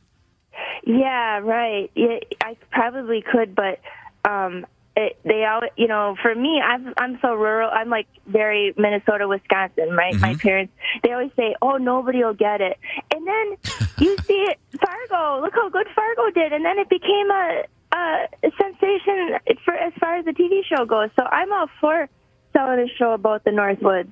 It's just a matter of time. Just put 3 or 4 of those stories together. Your dad saves himself in 3 or 4 different bizarre scenarios, and I think you got a goal. You're an Emmy winner waiting to happen. Hey, Mary, we were talking earlier in the show about house and pet sitting malfeasance, things that went sideways. Have you ever been pet or house sitting and something went wrong? Oh, God. Well, things go wrong with my own pets all the time. She doesn't need a house sitter. I'm sitting them. House sitting, nobody has trusted me one time to house sit. That's saying something. So, I would say, if you're building a house that needs sitting, you're asking for it in the first place. You shouldn't ever build a house that needs somebody to watch it, right? That's a good point. Yeah. Yeah. Yeah. Well, I know. Yeah, I've been working on a house for 3 years now. My husband and I are lowering the value of this property one DIY project at a time. Oh my gosh, we tried to build a pergola, and we thought we did it, and then we were like, oh wait, you can still get wet. They don't, you know what I mean? And then we just slapped like a clear corrugated on the top of it, and that it's just become like a petri dish for bird crap. Oh, sure. You do stand under it and think about all the times we got lucky. You can always say you're doing things for science. A petri dish. This is research. It's just that simple. Mary Mack is with us on the KQ Morning Show. All right, the North Star Comedy Hour. This is your bio on what this show is. It's live music, stand-up, poetry, except I try to get the poets to wrestle. There's sketch comedy and a crockpot game show at the end. That's like a double trifecta. That's anything anyone's ever going to want from a night out. Yeah. Oh, yeah. You can't. If you're the type of person who wakes up in the morning and thinks I'm going to be hungry like 9 to 10 hours later, the crockpot game show is for you. We're crazy, and we want to do it in cabin country because we don't want to leave cabin country. So we're trying to let all the folks know who are coming north for Father's Day weekend that this is a great gift for your dad. And if you do want to be a contestant on the contest, like send me an email, because you'd be surprised how many people don't want to go on stage. Send an email to me on my website because you'll probably get in. That's fantastic. So you've got Charlie Parr, steel guitar player. You've got Joyanne Parker. I mean, you've got actual musicians. Yeah. You've got real folks coming up, and then you're going to just do your best to derail whatever their plans for the night are, I guess. I guess it does kind of go like that. That's fantastic. You should have wrote the bio. But you know what? The hardest part of the show is that theater doesn't have a green room, so I had to learn to haul a giant RV camper in a truck way too small. My mom had one in the woods, and I had to get it out of the woods. I ripped a hole in the bottom on a stump. And then I had to haul that into Hayward. I had the cold sweats the whole way because I was terrified I was going to go off the road. And now I have a green room in the back. And it's like, dreams can come true if you really put your mind to it. Nobody's allowed to use please nobody use the toilet. I don't know how to poop or pump the toilet or nothing. So I'm taping the toilet shut. I draw the line. The line there. Well, you're in the woods, People could just wander out in there somewhere. Well, I ordered porta potty, so this is going to probably be the best show for Charlie Parr and Joanne Parker. All right. This is the kind of thing when kids are growing up, when they're in that basement and they're hours and hours learning their instruments, perfecting their craft, and it all leads to Hayward for porta potties and crock pots. Game shows. Yeah, and I wrote him a sketch to act in, too, about the Muskie Parade coming up. So I got Joanne Parker playing Tammy, who owns Muskie Ridge Resort, in a comedy sketch. So I can't believe they agreed to this. It's amazing. It's amazing how far you can coast on charm and get people to do your dirty work. That's brilliant. MaryMacComedy.com. You can also go to theparkcenter.com for more info and a ticket link. Again, Hayward's Park Center, June 17th. That sounds truly delightful. So you grew up, as you said, you're from the Northwoods. How old were you when you started to recognize it's a little different up here? Like, I'm not from the quote unquote the normal part of the world. I had to leave and go to Tennessee for school, for college before I realized, because I would try to, in Nashville, I'd say, around that area, I'd say, hey, what's the best bar for breakfast around here? And I lived in Nashville for 20 years. That's really funny to hear someone say that, because I know exactly what the response would have been. Yeah, but up north, when you're a little kid, and you get to go out to breakfast with your parents. They take you to the bar because that's who cooks breakfast, and they just thought that was the weirdest thing.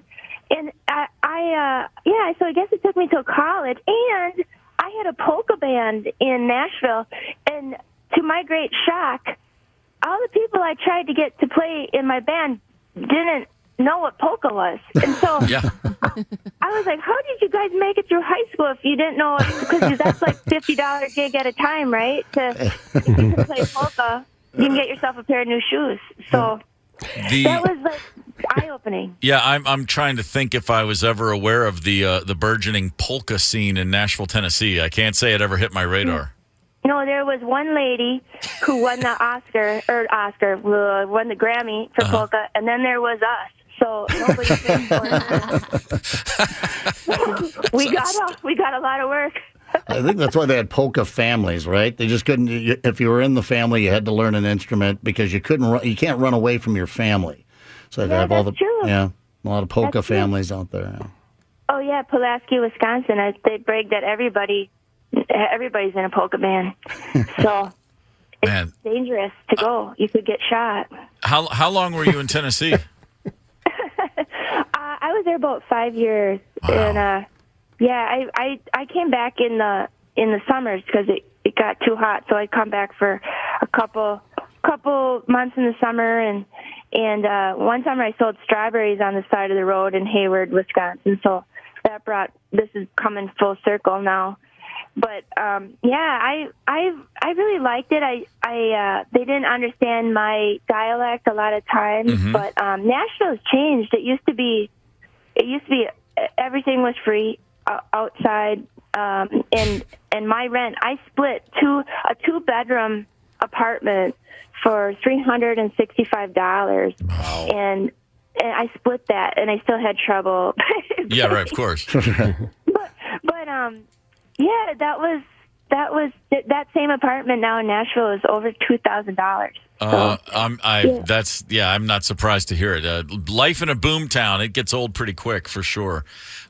Mary Mac is hosting the North Star Comedy Hour June 17th at Hayward's Park Center. MaryMacComedy.com or theparkcenter.com. Both of those sites have info and a ticket link. And Mary, it is an absolute pleasure to have you on the show. Thanks for taking the time. Well, you guys are great. Thank you for doing what you're doing. It's so good to hear real radio. And cheers, everybody. Thanks, Mary. Cheers. Yeah. Well, look, who's going to fly in the face of conventional wisdom? Mary Mack says this is real radio. I heard it. I heard it. We've been endorsed. It's official. That's fantastic. We should have T-shirts that say Put it in her face and a quote. That would be fantastic. You know what else is real as hell is fake singing. It's called karaoke, and we have a good time doing it. The KQ Karaoke Cruise is back. Join us as we will cruise down the St. Croix River. We will all be belting out our favorite tunes. You can do the same. Friday, June 16th. That's in 2 days, if I'm not mistaken. We're doing that with Stillwater Riverboats. Get tickets at 92kqrs.com for a night of food, drinks, and music, sponsored by our friends at JTR Roofing. And there will be prizes given. Top prize in the karaoke competition, tickets to see Billy Joel and Stevie Nicks November 10th at U.S. Bank Stadium. There will be a custom Billy Stevie football as well as a very fancy trophy. So get to 92kqrs.com and pick up your tickets. What are the odds that football goes overboard? I mean, we are playing some catch with it, right? Get a little game going on the deck. I can give you my word as a gentleman. If it hits my hands, that's exactly what's going to happen. The bounce off. Well, hey, a lot of people taking on side hustles these days. All sorts of websites dedicated to, making a couple extra bucks on the side. We have a list of 7 legal ways to sell your body. Oh, Lord. Yeah, let your imagination run with that and compare it to our list here at 9 o'clock. Hang tight. It's the KQ Morning Show, 92 KQRS. Zep, Tony, Candace, and Steve Gorman are the KQ Morning Show, 92 KQRS. I'm Steve Gorman. This is the KQ Morning Show. It is Wednesday, June the 14th. That was Journey, Stone in Love, a song from 1981, which means for 42 years we've all been going, what the hell's he talking about? What does Stone in Love have to do with anything? And I've even Googled it, and I've read the answer, and I don't remember. It's just not one of those things. Hey, it makes sense. Mm-hmm. Stone in Love. That's one of those things, I bet you, they were just spitting out melodies, and then he just said the words, Stone in Love. And they were like, what does that mean? He goes, I don't know, but it fits. Yeah, right. And that's how it works. You're writing a song. Sometimes you don't get it. You just can't argue with the muse. You say the words, they're meant to be there. Maybe, or maybe not. Maybe there's a really great reason that those words are there, and I'm just forgetful and non-respectful. I don't know. No. It absolutely works, and you find yourself singing along. I have no idea all these years what it means either, but Neil Sean on guitar doesn't hurt with a classic lick. Yeah. No, not at all. I also just said the word non-respectful, which I'll never forgive myself for saying. I don't know where that came from. No, irregardless of that. If you guys want to diss me for saying it, go right ahead. Unrespectful. I tell you what, man, we've been all over the place this morning. This has been a fun show, but we have a caller, Candace, who wanted to share a story. So before I forget, let's see what we got. Who's on the horn? Travis from Lakeville. Travis, good morning, sir. What's up? Good morning, gents. It's great to be on this real radio show. I'm enjoying it. Attaboy, real radio. It's what's for breakfast. I can't give you a pet sitting story because I already gave that one to you with my cat day of shame when I was attacked by that cat. But I have a story about a vacation boat rental that went wrong. Oh, boy. Okay, I'm always up for a good boat rental going wrong story.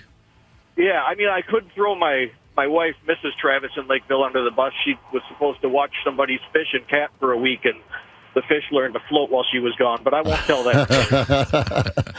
Easy to overlook the fish. I'm sure Mrs. Travis appreciates that. Uh-huh. So, have you ever heard of Lake Cabotogama way up north by International Falls? I have now. All right. It's a big lake, beautiful. Nobody told me about how rocky it is, but I had made up my mind we were going to have a great vacation. I kind of went all out and got a really nice boat rented because usually a boat rental is like 25 horse maybe. This was 115 horse, so I thought we're gonna do some good fishing, do some tubing with the kids. Mm-hmm. And we get up there and there's a mayfly hatch, and any fisherman knows that means the fishing is going to suck now, and it did. And we went out one night and gave it our best effort, didn't get anything, and there were 5 of us on the boat, so we're cruising back, and I went around all the flags you're supposed to avoid, and all of a sudden there was a loud crack. Eek. And the boat almost came to a stop, and we made it back to the marina, and the next morning I went out and we could see stuff leaking into the lake. So I brought it back to the place I rented, and they said, well, we'll take a look at it. And in the meantime, people told us, "Oh, you don't worry, your homeowner's insurance should have insurance to help you cover this." So we're like, "Great."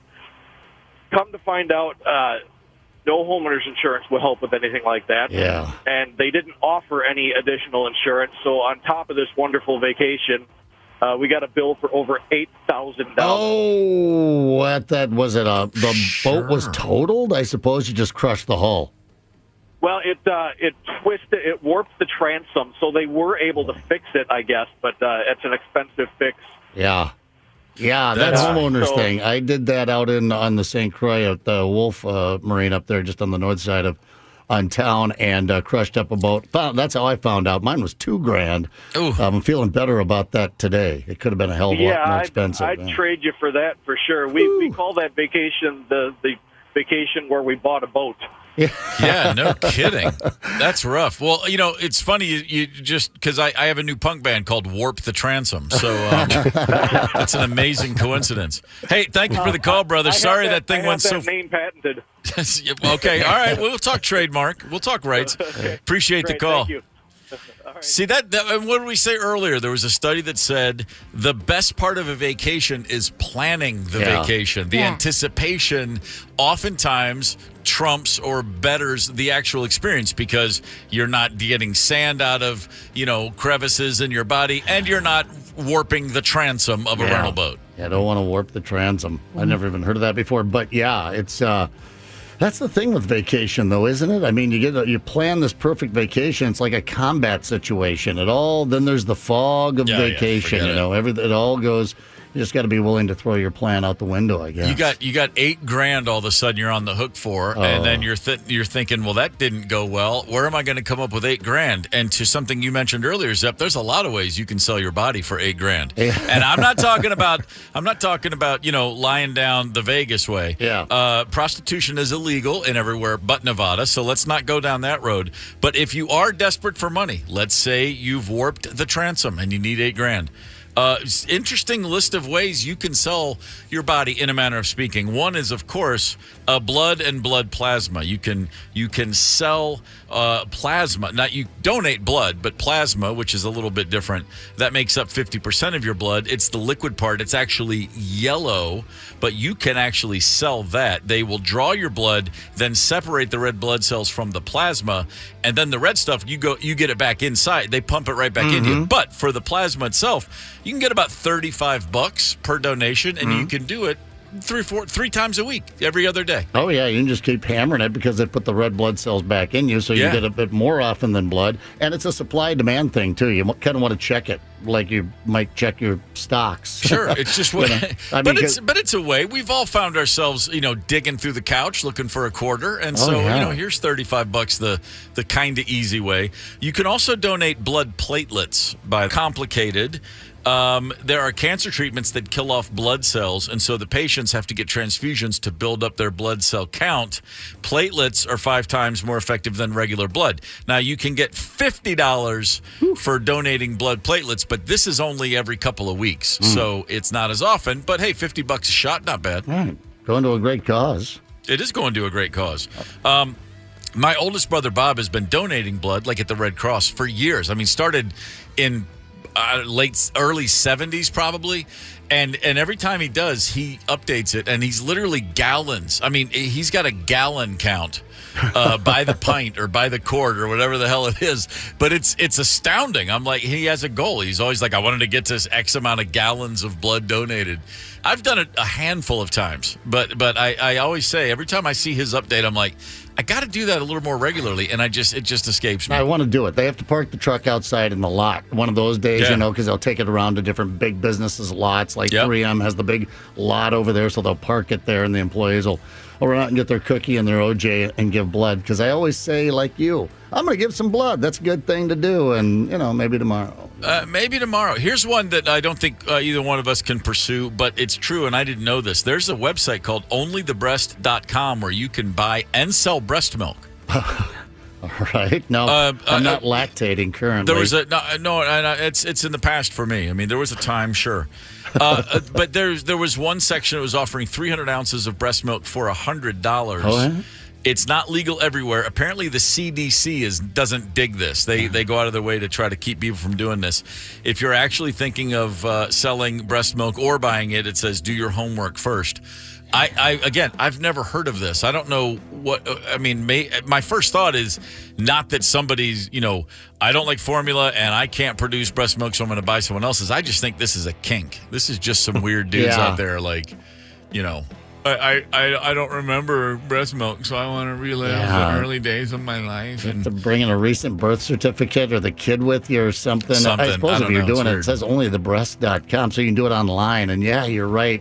Well, for $100 for 300 ounces, I mean, you just try to put it out of your mind. Think it's going to a much needed, a mother that needs it or prefers it for a kid. Yeah. I had a moment early on. Our son was born in the summer of 2000, and me and a buddy came over. We lived in Brooklyn, and he and I went to get a cup of coffee and brought the baby with us. My wife, Rosemary, was at an appointment of some sort.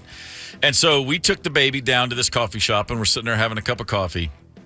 And he got fussy, and I had a bottle of milk for him, of breast milk. She was pumping, and we had the bottles of breast milk. And so I'm giving him his bottle. And this is, by the way, this is one of the worst things I've ever done. So spoiler alert, it's about to get really rude. Although it's a two-way rude street we're about to drive down.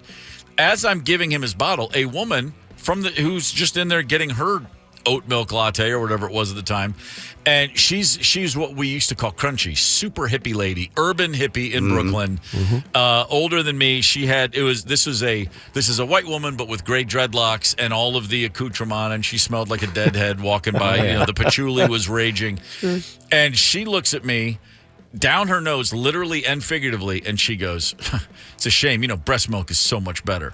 Like she's assuming I'm giving him formula because it's just a dude with a bottle. And I thought that is I was so taken aback at the audacity of mentioning something to a strange person like that. And my response was, I agree. And if his mom hadn't died in childbirth, I wouldn't have to do this. Oh, my gosh. And the color drained from her face. Yeah. And she did not say, of course, because she's already rude to begin with, she didn't say, "I'm so sorry." She just turned around and walked out of the store. I know, right, exactly. And in my head, I'm like, yeah, in your face. And my friend Nat looked at me and he goes, "That was terrible." I go, "I know. Can you believe she said that?" He goes, "No, what you said was terrible. She's just a jerk. You're evil." And I was like, "Oh, come on." He goes, "That woman is going to go home now." And I said, "Well, she asked for it." You mess with the bull, you get the horn. There's a fine line between jerk and evil. Yeah. Well, that's what I thought. I don't know. I think you volleyed that back well. I remember, getting bumped up in the, I had the priority seating at the airport one time, and there was a long line, and they're like, "Well, priority, you can just skip back." I got upgraded at the counter. I was like, "What? Traveling by myself? I'm going first class. Outstanding." So I got past this long line of people feeling mildly guilty, not guilty enough to stand in their line. No, of course not. And now I'm immediately at the front, and this old-timer looks right at me and goes, "Oh, what do you think? You're so special you get bumped to the front of the line." I said, "Well, my grandmother just died, and I'm taking a bereavement flight, and they were able to get me on last minute." He goes, "I'm so sorry." And I just walked away. But, yeah, I get it. Sometimes you love to shove it up there. Take your comment and shove it up your... Yeah. I'm surprised when someone decides to weigh in on anything. Yeah, I know. I was like, I never talk to people. I don't understand why. Why just leave me alone? I'll leave you alone. Why the catty comments? Right, exactly. You leave a catty comment, someone evil. You might say to someone evil like Steve or myself. Don't people realize that's what Twitter is for? Yeah. Yeah, exactly. Cuss out strangers on Twitter, for crying out loud. And Candace, to your point, if anyone's wondering how literal that is, no, I was here 3 weeks before Candace said a word to me. So yeah, she doesn't say it. She doesn't talk to people. I was sick. Okay, fair enough. 3 weeks.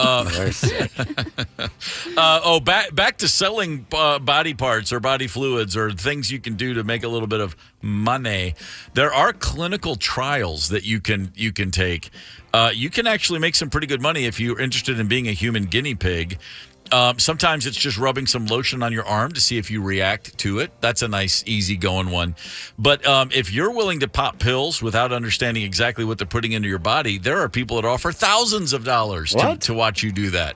Yeah, clinical trials on all kinds of medications. They don't really give you the full story. Sometimes they're not exactly sure what they're hoping this pill does. They're just like, they just need someone to come pop some of these bad boys. Oh, hell, I think I phased through that period in my life, but there was a time, if you were going to pay me to pop pop your pills? Yeah, why not? I just saw something recently that they're looking for people that want to get stung by mosquitoes to test mosquitoes. I saw that too. Yeah, and all that stuff. And they said they have 2,000 carefully screened mosquitoes, so they don't have any diseases. I'm like, you screen 2,000 mosquitoes of disease? Is that even possible? The only way you can do that is to be breeding those mosquitoes yourself, I think. Yeah, all right. I don't know. And finally, of course, according to a recent CNBC article, you can sell your corpse. you can.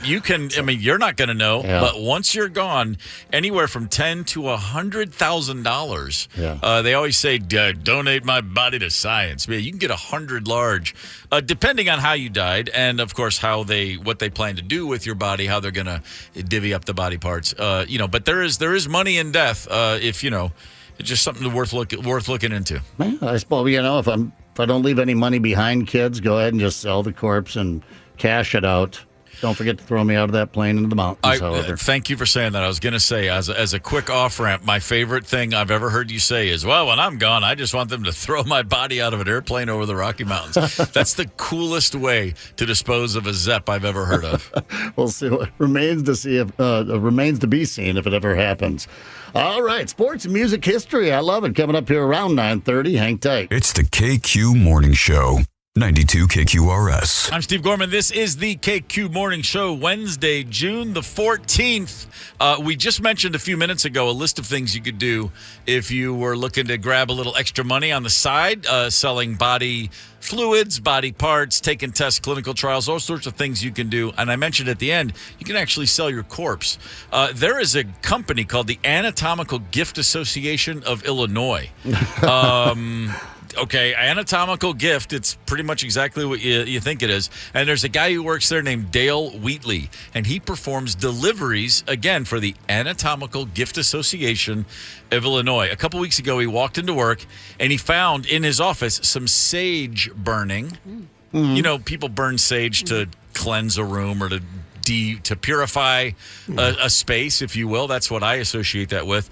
Oh, and by the way, next to his desk where the sage was burning, there were 3 severed heads lying on a plastic container. Oh, just so weird about that. Donated, I guess. Hello. Yeah, he said he's never seen anything like that. It was a horror movie-like scene. They were placed next to his desk, not probably coincidentally, after he had reported concerns about the mishandling and poor conditions of donated bodies to his supervisors. A little bit of a whistleblower, Dale Wheatley. He said, hey, guys, we're getting these donated bodies and body parts, and we're not handling them properly. He filed that complaint or that report, and days later walked in and found 3 human heads in his office. Wow. Proving his point, no one would retaliate if he wasn't right. Yeah. He was full of BS. So do you just say you're donating a body? I mean, is it a drop-off box or I don't really know. I'm assuming there's got to be. I'd feel more comfortable knowing there's dry ice involved somewhere in the plan. Lots of dry ice. A lot of dry ice, yeah, and maybe draining. Make sure that things are properly drained before being packaged with dry ice. All right. So I don't know. I could drop be the wrong. heads in the office, and then you just can't whip those in the garbage. That's. I know this. Even if I'm performing deliveries for the Anatomical Gift Association, that's going to stir me. That's going to jar me a little bit. Yeah. That's going to make me think it's time to check the calendar for vacation days. And for that, I'll mention this: Americans, we're really not good at vacations, guys. No, don't know if you've noticed this. I try to be. We have several reasons, but check this out. A survey said the main reason people pass on taking vacations is they just hate to come back after a week or two away and have a mountain of more work than there already is. A lot of Americans say, I'll just stay in the Malays. I'll live in the ennui rather than go out, have a good time, and then come back and have extra work to be done. You're way too conscientious to be an American worker. Who cares? It'll do itself. That's what I'm saying. Somebody will take care of it or it won't get taken care of. There's a reason. People say, by the way, also, they don't use vacation days because they think it'll help their career. The boss will be impressed that they never take days off. The opposite is true. People are more likely to get a raise or bonus if they take at least 11 vacation days a year. And there's a very simple reason. You leave and everybody recognizes how terrible life is without you there, or things get undone, orders go unfulfilled, et cetera, but your absence, if it creates any tension in the workplace, if it creates any lapse of efficiency, then you will be rewarded, because people will then recognize, hey, he's pretty good at his job, or she's great. It's not the same without her. So take those vacation days, for crying out loud. I was coming at it from a different angle when you mentioned it. I thought to myself, I think we can probably all relate to the fact that the further up the ladder you get kicked, the less you have to do. Let's be honest. Right there at the top of the pyramid, you're not doing squat. Feet on the desk, a surfing porn, whatever you're doing up there, we don't know. But the worker bees on the bottom got to get everything done, and if you're not going to take time off, why would they move you out of there?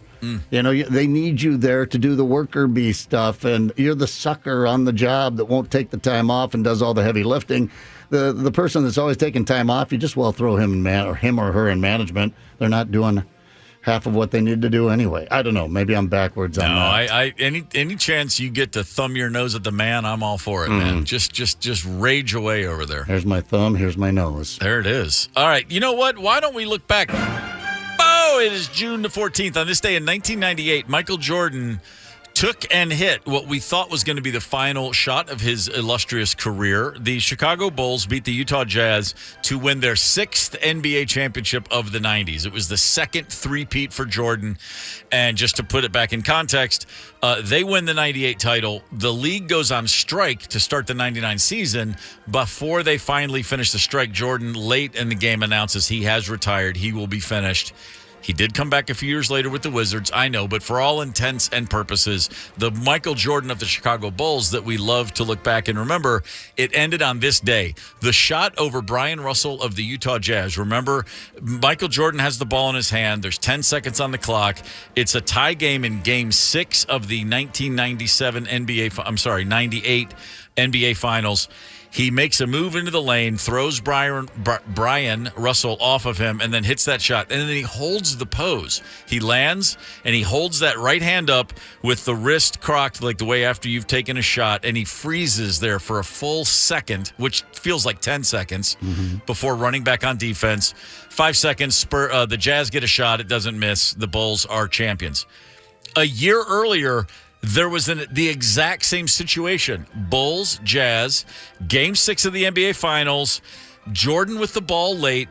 They need a bucket. And the Utah Jazz in 1997 decided to double-team Michael Jordan, and he famously kicked the ball to his teammate Steve Kerr, who famously hit a game-winning and series-winning jumper. Steve Kerr won the series with that shot.